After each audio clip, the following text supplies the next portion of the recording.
Hello, and welcome to Remembering Together, the LMJ's podcast. I'm your host, Matt Harold. Each month, we explore the many ways Alzheimer's and other forms of dementia touch our lives, from personal stories of families affected by this disease to the ongoing efforts to find a cure. Join us as we raise awareness, share support, and learn together about the impact of Alzheimer's on nearly 7 million people worldwide. Let's remember together and work toward a future where no one faces this disease alone.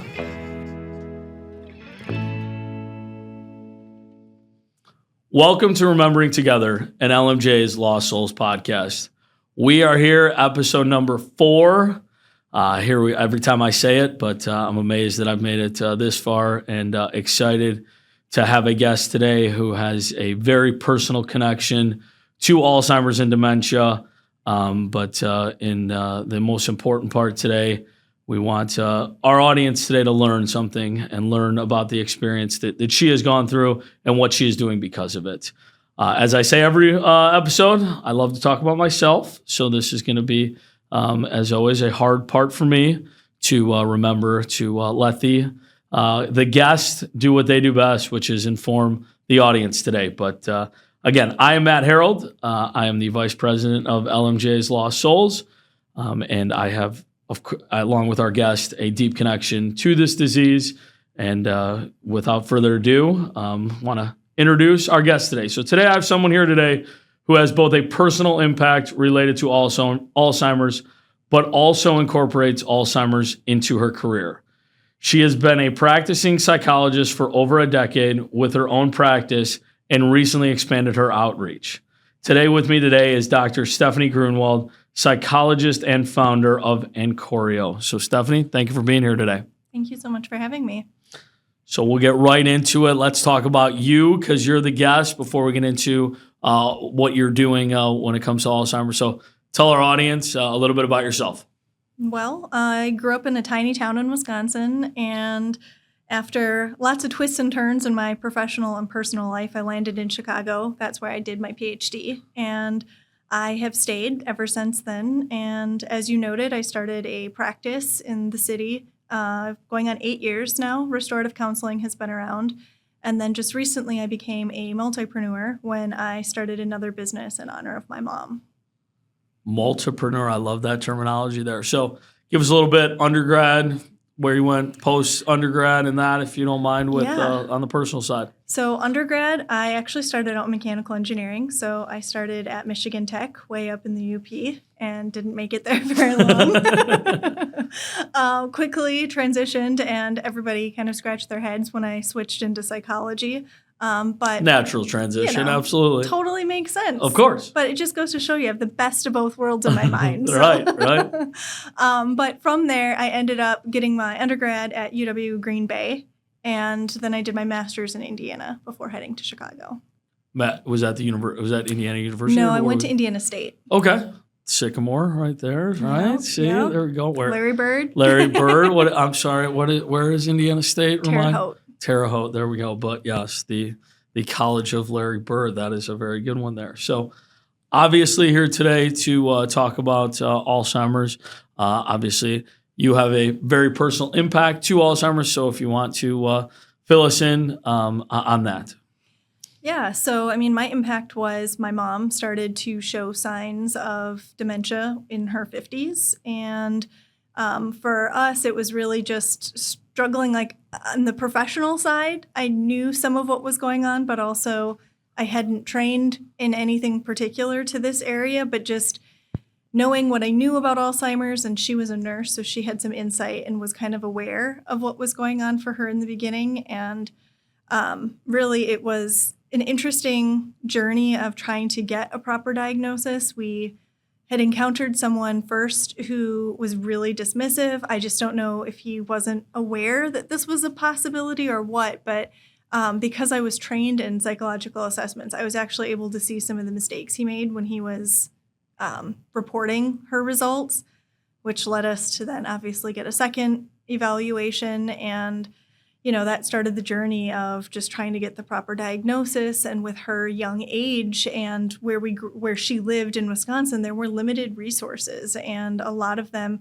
were either for people who were much older or who required a level of independence that she didn't have. So yeah, that's kind of our quick summary of what this journey looked like over the years. So obviously you talked about your mom being a nurse. So as, kind of paint the picture of where this transpired to, let's kind of, go a little bit further back. So tell us about your mom and tell us about the person she was to you and is to you as you move forward with your career there. So love to hear more about your mom. Yeah. I mean, I will say she was truly just an amazing woman. She picked a helping career and she did a lot of different things during that time. And it was interesting because I didn't know everything. I thought I knew my mom really well. And then as she was passing and after she died, I learned a lot more about her. But apparently she did like the Flight for Life helicopter work for a bit. I did not know that. But I knew she worked a lot in OBGYN. That's where she had spent the vast majority of her career.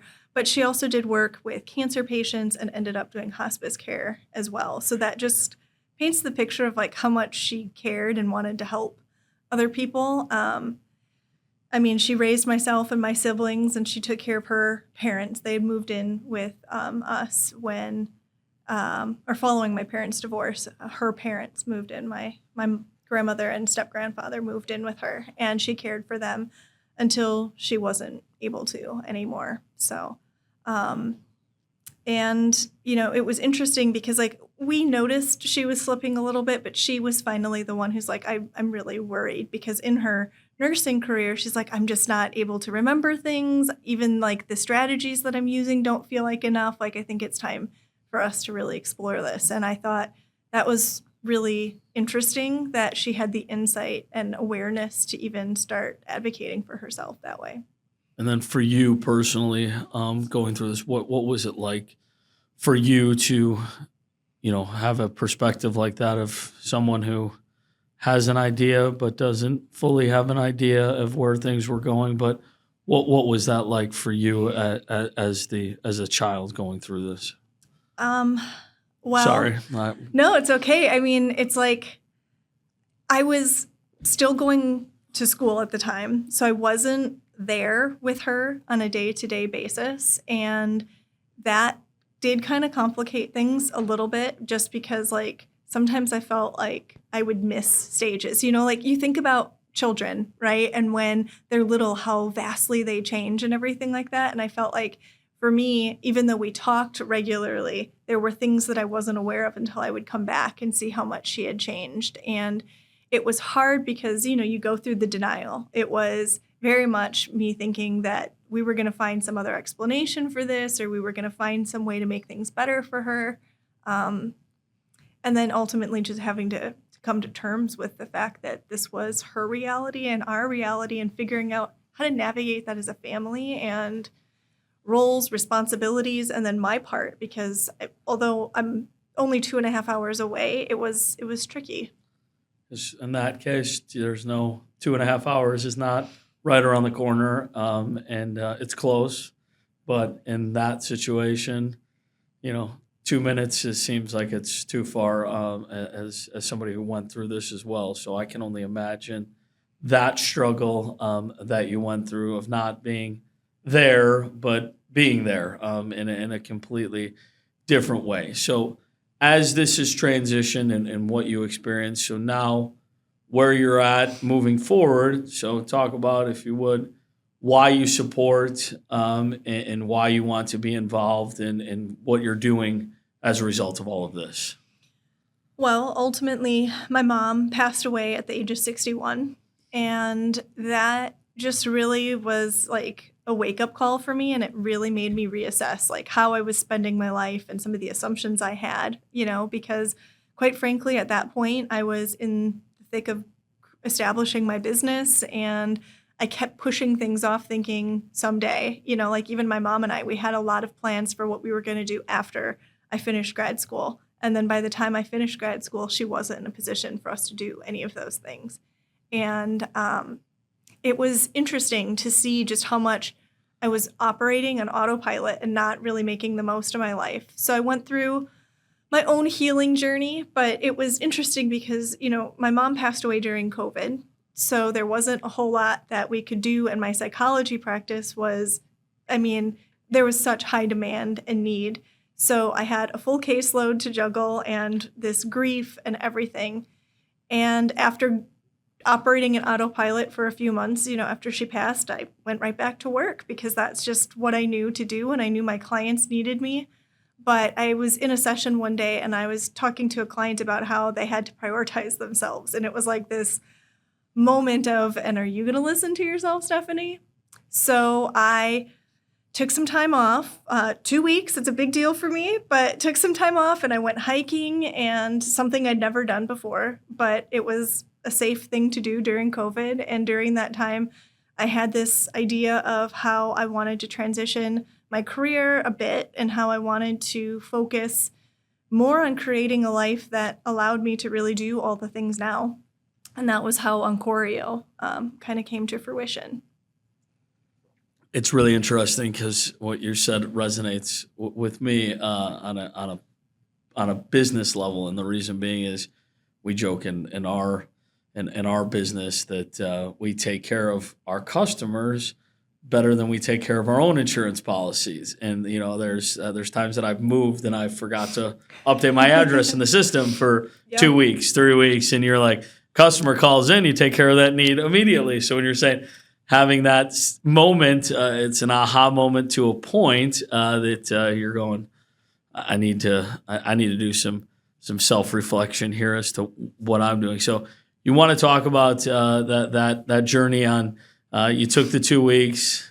Talk about what you found a little bit, knowing what you and I have talked about in the past, and what that was for you. Yeah, well, it was a lot of really heavy emotions. It was the reality that I was going to spend more time mourning my mom than I had with her. And that's the part of you don't want to do that, but like we talk about all the time how everyone handles situations differently, and there's what does one person do when they're in a time of mourning versus what another person does, and you can judge, but you shouldn't, because everyone handles things differently. But when you want to make sure that you mourn properly for yourself, but also do something to make their memory live on. And in that moment, you probably weren't exactly thinking that, because there's a whirlwind of emotions that you're experiencing, and it's not, how am I going to make my mom's legacy continue? Because that's not in there. Obviously, through some self-reflection and over time, you made the decision to decide, how am I going to make my mom's memory, continue. So if you want to hit on that, because that is what was truly amazing about what you are doing. So yeah, I think, like I said, it was having to process through a lot of those emotions first and foremost. And I was new to hiking. Like, I'd literally never even done anything like it. So not a professional. Got not it. At all. Yes. Like, I was like, these boots look good. That backpack should work. Like, no idea what I was getting myself into. But I say this because part of it was like survival mode, because my naivety maybe got me into some hiking trails that I should not have been on. But also, like, in that solitude where I did have space, where it was just me. It was my agenda. It was my time to really, like, tune into myself. And in kind of thinking about, like, just the immensity of the emotions I was grappling with, and what this new life forward without my best friend and this woman who I'd spent so many years making all these plans with and everything.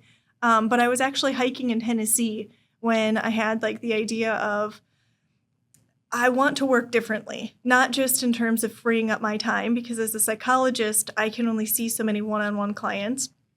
But also I recognized how many of my clients were similar to my mom, and that they were workaholics. They loved helping other people, but they weren't taking care of themselves as a result. I fell into that bucket myself. And so that's when I was like, I want to create a company that, instead of focusing on one-on-one work, it's all about community. It's all about being proactive and helpful. And so that's kind of where the seed was planted.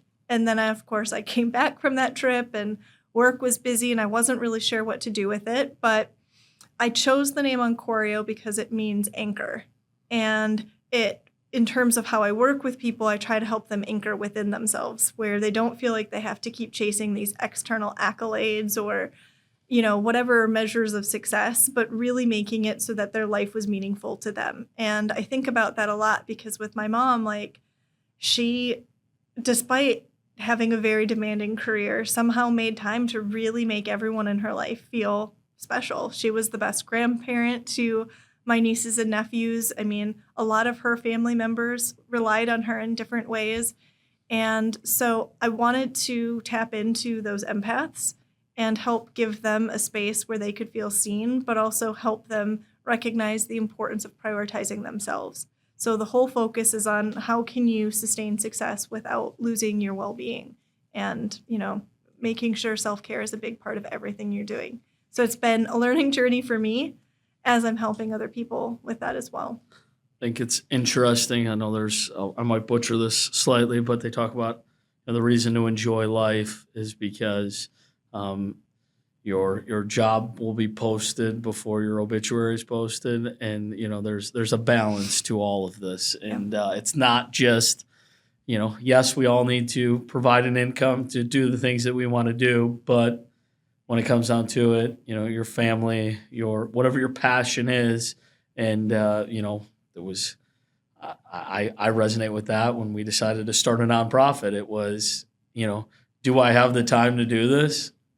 Relatively speaking, maybe not, but is it the right thing to do in my moral compass? Yeah, so let's do it. So to your point, you're working with people on something that you've realized in your own personal and professional life, and that kind of goes into, well, I ask you, I know why you support Alzheimer's, but what does this experience that you've had make you want to support Alzheimer's related initiatives?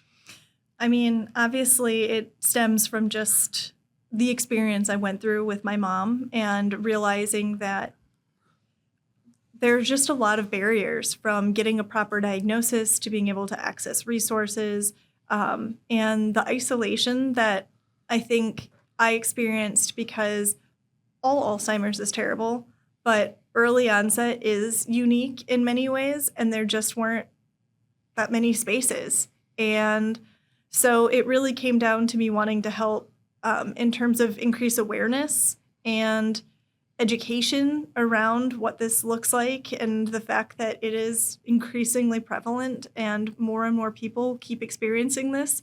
So getting that out there because there are some proactive measures that we can take, and but also just wanting to be a support.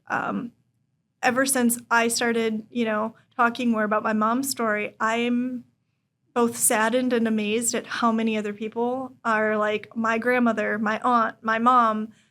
I mean, there's very few people that I've shared my story with who don't have a personal connection themselves. And so that also is a big part of why I want to do this work. The island is a lot bigger, and that feeling of you're not alone, and there's a lot more people on that island, and that's really strong there. So when you talk about Ancorio and what that is, and what you are doing, how have you tied that together with, kind of explain what Ancorio is to, as I joke, a lot of times I ask a lot of questions. The audience probably isn't shocked that I know the answer to, but it's really cool what you're doing, and you're hitting it on the surface. If you want to dig a little bit deeper, kind of explain what it is that you're doing with the groups that you have. Yeah. So I focus on working primarily with entrepreneurs because one, that's what I know. And so it's kind of become my blend. I focus on business mindset is what I say, because I know how to create and establish a business from my own experience in doing so.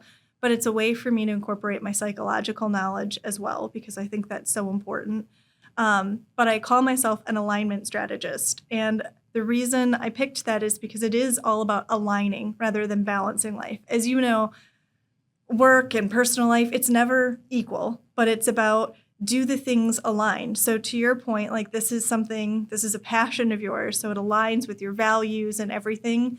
And it's not always about time. Sometimes it's about something more or different. And I feel like Oncorio isn't work in many ways because it is such a passion of mine. And the way I work with these entrepreneurs is I have mastermind groups where they can come together with other women in similar situations and get support. Because again, I think isolation is such a big thing that so many of us feel in various ways in our lives. And so creating that space has been really powerful.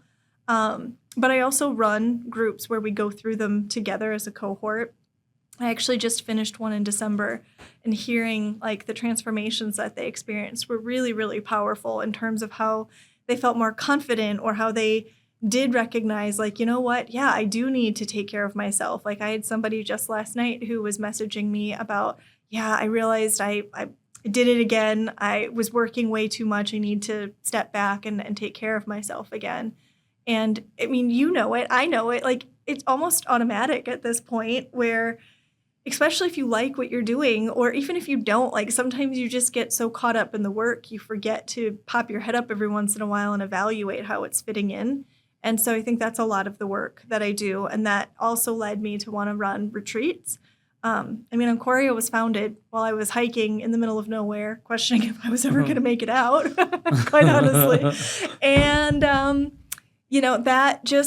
that ability to take time into nature, and for anyone's ability level, because I keep joking about how novice I was. I mean, I was in my mid-30s, never done anything like this before. And I think sometimes like that also holds us back. And so creating a space where they know they'll be safe, where it's not about needing to be fit or anything, but it just creates a time away from the hustle and bustle of your daily life to connect with other people and to do what I say, which is a reset, So with that, I like the what's one thing type of questions here. So obviously, on this side of your life and your business, on the Encorio side, what is just, I know it's gonna be hard, but just one piece of advice that you would give someone who is, let's call it for what it is, like a majority of, unfortunately, Americans are, who's a workaholic?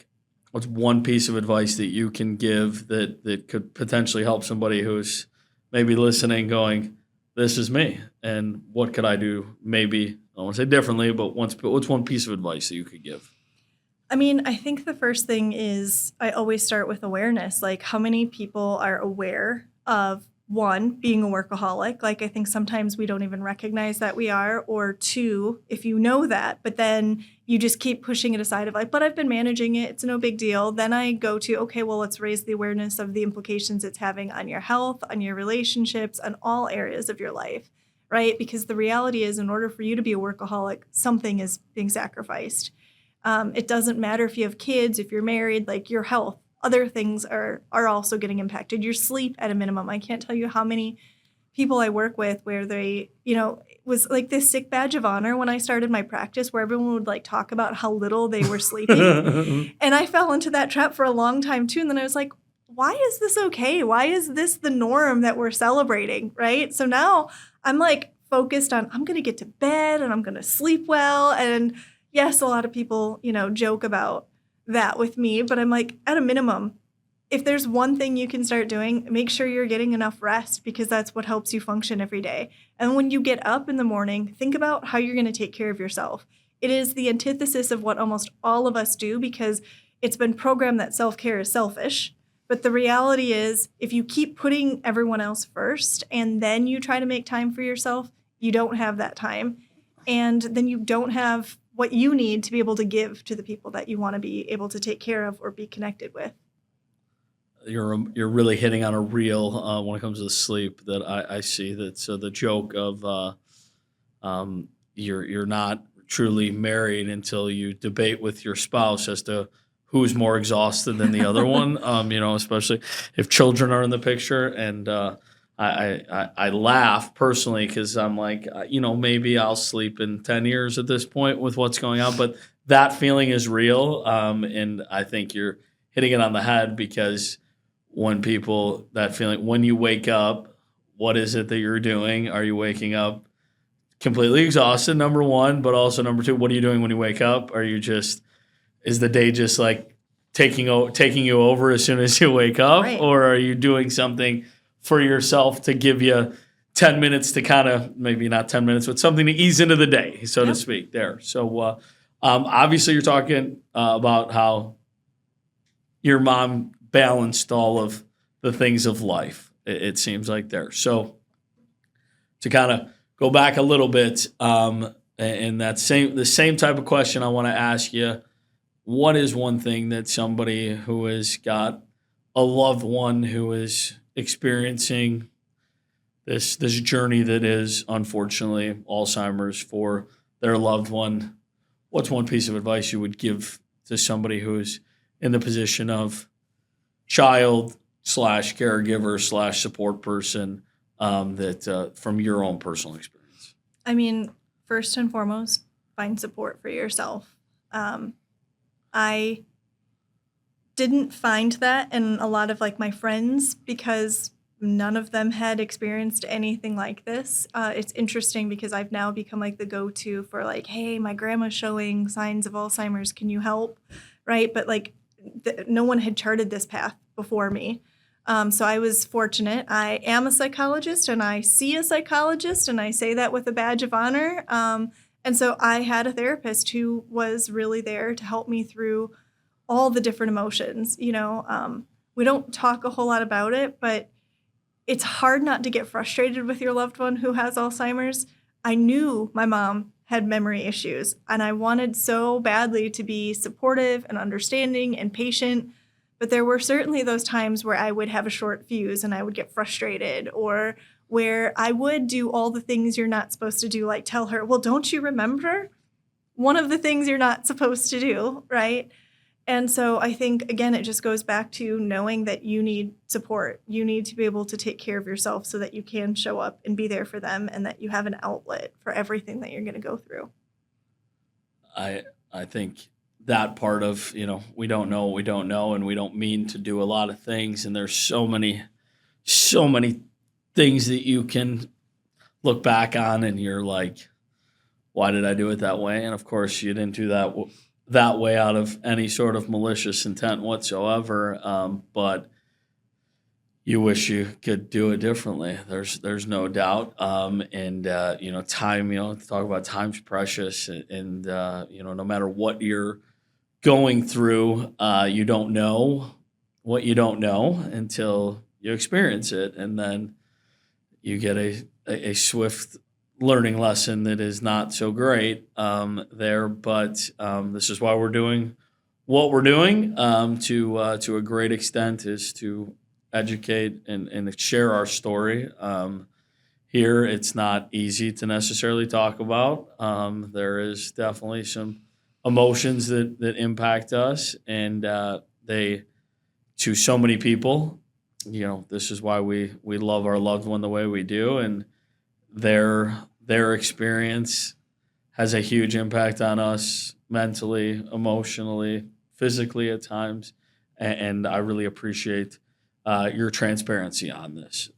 So obviously, with all that you're doing, both on the your we'll call it where you started on the psychologist front, and where you've added another role in with Ancorio. What is something that you want to just share as we kind of come to more of a close on this? Let the audience know, just based on what you're doing now, where does the path forward look like for you, and that path forward, what can it do maybe for somebody that isn't necessarily as knowledgeable about everything going on, if you don't mind?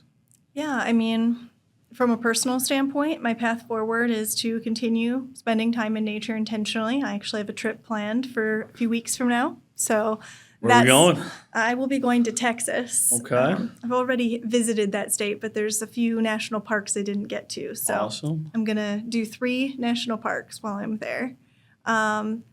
Professionally, I just want to continue to use my voice in different ways. And, as you know, part of how we got connected is a portion of all of Oncorio's proceeds do go to supporting LMJs. And I think, not everyone needs to do something like that, but find a cause that's important to you. It gives your work a deeper meaning as well. And ultimately, all I can say is that I hope I will continue to learn the lesson of what's important in life and how to prioritize that and how to make sure that I run successful businesses to help those that I want to, but do so in a way where I'm practicing exactly what I'm asking them to do. Thank you for your support, number one. And I didn't want to put you on the spot to mention that, but greatly appreciate your support to LMJs, to Alzheimer's research, to Alzheimer's support, Alzheimer's education, and all forms of dementia as well. But thank you most importantly for being here today. I know when I asked you, we started talking about this, we've survived kind of. There were some, we didn't full on ball, so that was good there. But this is real, so thank you for being here. Want to let the audience know where they can find out more information about Dr. Stephanie Grunwald. She is on LinkedIn, so very simply, you can put Dr. Stephanie Grunwald in LinkedIn, but also a couple more places. Obviously, she has two businesses, so www.rcchicago.org as well as www.ancorio.com to find out more information and to connect with Stephanie to learn more about both of her businesses. And I'm sure she would be happy to be a wealth of knowledge because that's what she is to so many people there. As always, if you want to check out information about LMJs, we are at www.lostsoulsandalz.org. And as we wrap up today, number one, Stephanie, thank you again for being here. Thank you for sharing your very personal experience here.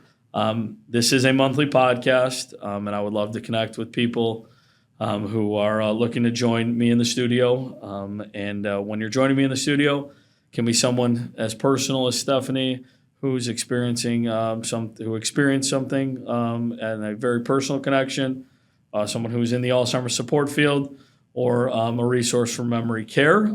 Please do not hesitate to reach out to us. And again, this is episode number 4 of LMJ's Lost Souls podcast. So thank you for joining us today.